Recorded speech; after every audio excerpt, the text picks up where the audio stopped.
Hi viewers, welcome to our channel. ప్రస్తుతం మనతో పాటు దాము బాలాజీ గారు సీనియర్ జర్నలిస్ట్ ఉన్నారు. వారితో ఒకసారి మాట్లాడదాం. సార్ నమస్కారం సార్. నమస్తే. సార్ నిన్న గేమ్ చేంజర్ రిలీజ్ ఈవెంట్లో పవన్ కళ్యాణ్ గారు అంటే ఆయన స్పీచ్లో రేవంత్ రెడ్డి గారికి అండ్ అల్లు అర్జున్ గారికి ఇద్దరుగా కూడా నెగిటివ్గా మాట్లాడినట్టు ఒక వార్త వైరల్ అవుతుంది సార్. మరి నిజంగా ఆయన ఏం మాట్లాడారు, ఏ కాంటెస్ట్లో మాట్లాడారు, మరి నిజంగా వీళ్ళిద్దరిని కూడా విమర్శించారు ఆయన? మీరేం చెప్తారు సార్ ఆయన స్పీచ్ గురించి? యా అంటే అల్లు అర్జున్ రాజమండ్రి మన Ram Charan cinema game changer రాజమండ్రిలో ప్రీ రిలీజ్ ఫంక్షన్ జరిగింది. సో అందులో పవన్ కళ్యాణ్ స్పీచ్ ఇచ్చాడు. ఆయన మాట్లాడింది మనం జాగ్రత్తగా అనలైజ్ చేస్తే, నేను గతంలో చెప్పాను, పవన్ కళ్యాణ్ ఈ మధ్య స్పీచ్ల్లో జాగ్రత్తగా ప్లాన్ చేసుకొని మాట్లాడుతున్నాడు. ఆయన అంటే కాన్షియస్గా ఉంటున్నాడు. ఇంత ముందులాగా ఎమోషనల్గా మాట్లాడడం అనేది తక్కువ. ముందు నుంచి కూడా పవన్ కళ్యాణ్కి ఆ లక్షణం ఉంది. అంటే వాళ్ళకి ఏంటంటే సినిమా స్క్రిప్ట్లు రాసుకొని డైలాగులు చెప్పడం అవన్నీ అలవాటు కాబట్టి పాలిటిక్స్లో కూడా స్క్రిప్ట్లు రాసుకొని దాన్ని ప్రిపేర్ అయ్యి మాట్లాడడం, దాన్ని ఇంప్రొవైజ్ చేస్తూ ఎమోషనల్గా చేయడం, ఇది పవన్ కళ్యాణ్ ముందు నుంచి కూడా ఉంది. ఈ మధ్య ఇంకొంత దాంట్లో ఒక మార్పు కనబడుతుంది. ముఖ్యంగా మహారాష్ట్ర ఎన్నికల్లో ఈయన వెళ్ళినప్పుడు స్పీచ్లు కానీ, మొన్న మాట్లాడిన అల్లు అర్జున్ ఈ ఇష్యూ గురించి దిల్ రాజు వెళ్ళినప్పుడు మాట్లాడింది కానీ, ఇందాక మాట్లాడింది చూస్తే కూడా, నిన్న మాట్లాడింది చూస్తే కూడా ఆయన క్లియర్గా చాలా విషయాల్ని దాంట్లో కవర్ చేసినట్టుగా అర్థమవుతుంది. ఒకటేంటంటే ఆ టీంని పొగడ్డం. అంటే శంకర్ని పొగిడాడు.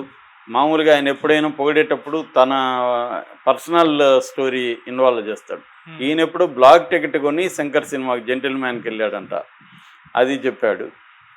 మరి ఈయనకి బ్లాక్ టికెట్ కొని వెళ్ళాల్సిన అవసరం ఏర్పడిందో నాకు తెలియదు. నేనైతే నా లైఫ్లో ఎప్పుడు బ్లాక్ టికెట్ కొని వెళ్ళలేదు. సో అది చెప్పాడు. అంటే తన శంకర్ ఫ్యాన్ అనేది చెప్పాడు. శంకర్ ఫ్యాన్ అయి ఉండొచ్చు, దాంట్లో తప్పేం లేదు. కానీ ఇలాంటివి మొత్తానికి చెప్తాడు.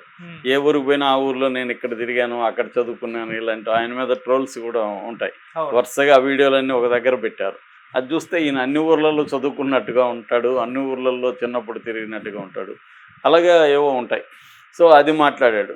రెండవది దిల్ రాజును పొగిడాడు. దిల్ రాజు తనకంటే జనసేనకి డబ్బులు హెల్ప్ చేశాడు ఇండైరెక్ట్గా. నిజానికి దిల్ రాజు ఇంత సినిమా చేశాడు, అంతకంటే ఏం లేదు. సో దాన్ని అలాగా తీసుకొచ్చి దానికి అలా లింక్ చేసి పొగిడాడు. మూడోది రామ్ చరణ్ని పొగిడారు. రామ్ చరణ్ ఎంత ఎదిగినా అతను మూలాలను మర్చిపోడు. అది అంటే ఇది దాని ఏమంటారు, సొంత డబ్బా పరడబ్బా అంటారు.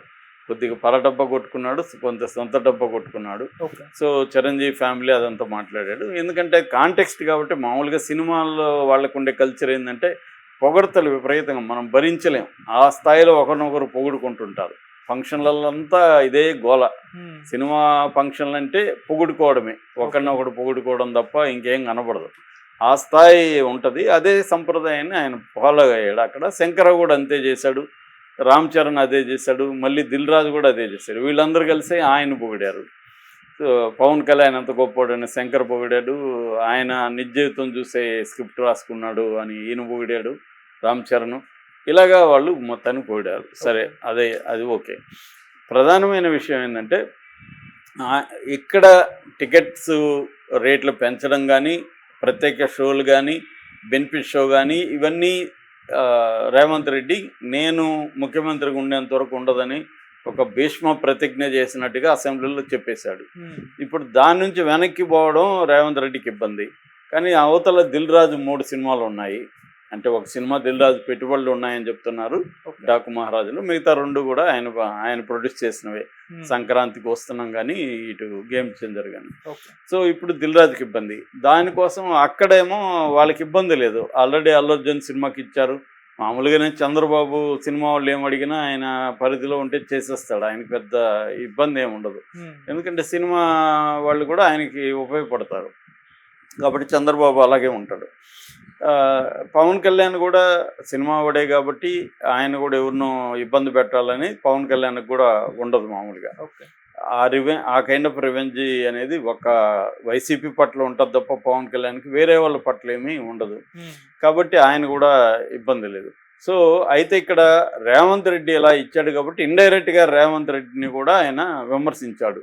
ఏమంటే ఇస్తే తప్పేముంది, అందులో ప్రతి రూపాయికి 18% జిఎస్టీ గవర్నమెంట్కి వస్తుంది కదా, ఇవ్వడం తప్పేముంది అనేది అన్నాడు. అది థియరాటికల్గా కరెక్టే. ఇప్పుడున్న అనేక బిజినెస్లకి రాయితీలు ఇస్తారు. ఇప్పుడు పిఏ పిఎల్ఐ అనే స్కీమ్లు ఉన్నాయి సెంట్రల్ గవర్నమెంట్, అంటే ప్రొడక్షన్ లింక్డ్ ఇనిషియేటివ్ అని.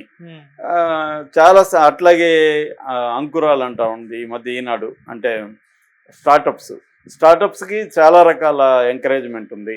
అంటే అనేక పరిశ్రమలకి రాయితీలు ఇవ్వడం కావచ్చు, వాటికి ఇన్ఫ్రాస్ట్రక్చర్ ప్రొవైడింగ్ చేయడం కావచ్చు, ల్యాండ్ ఇవ్వడం కావచ్చు, ఇవన్నీ ట్యాక్స్ ఎగ్జంప్షన్స్ కావచ్చు, ఇవన్నీ సెంట్రల్ గవర్నమెంట్ స్టేట్ గవర్నమెంట్స్ ఇస్తున్నాయి. సినిమా అనేది కూడా ఒక పరిశ్రమ. సినిమా పరిశ్రమకు కూడా వాళ్ళు కోరిన కొన్ని సౌకర్యాలను ఇబ్బంది లేదనుకున్నప్పుడు ఇవ్వచ్చు. అది ప్రజలు నిర్ణయించుకుంటారు. టికెట్ రేట్లు ఎక్కువ వేస్తే చూడాలా లేదా అనేది మెల్లగా చూస్తారు. అర్జెంటుగా చూడాల్సిన అవసరం లేదు కదా అనే లాజిక్ అయితే ఒకటి ఉంది. సో ఆ లాజిక్ ప్రకారం అన్ని సినిమాలకు కూడా వాళ్ళు ఇవ్వరు, అందరూ కూడా పోయి వెళ్ళి అడగరు. ఎందుకంటే చాలా సినిమాలకి టికెట్ రేట్లు పెంచితే నష్టం, ఆ సినిమాలు చూడకపోతే. ఓపెనింగ్స్ రాకపోతే ఆ సినిమాలు ఆడు. పెద్ద సినిమాలకే ఈ ప్రాబ్లం. ఎందుకంటే 500-300 కోట్లు పెట్టిన వాళ్ళకి బిగినింగ్లోనే డబ్బులు రావాలా. ఇది బాగాలేదు అని టాక్ వెళ్ళిపోయే లోపలనే డబ్బులు వచ్చేయాలి. కాబట్టి వీళ్ళు మాత్రం అడుగుతారు కాబట్టి ఆ మాత్రం పెంచడంలో పెద్ద ఇబ్బంది ఏమీ లేదు. అనేక ఇండస్ట్రీస్కి ఇచ్చినప్పుడు దీనికి ఇవ్వడం తప్పేం లేదు.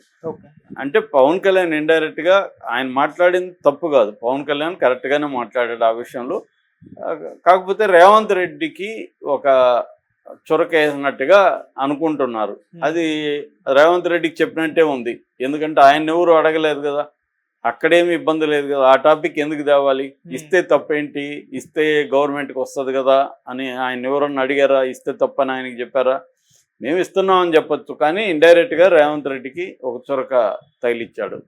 తర్వాత అల్లు అర్జున్ కూడా ఒక చొరకేశాడు. అదేంటంటే మా కూటమికి వ్యతిరేకంగా ప్రచారం చేసిన వాళ్ళకి, వ్యతిరేకంగా ఉన్న వాళ్ళకి కూడా వాళ్ళ సినిమాలకు కూడా మేము ఇచ్చాను. ఇంకెవరున్నారు వాళ్ళ కూటమికి వ్యతిరేకంగా చేసింది? మొన్న అల్లు అర్జున్దే కదా సినిమా.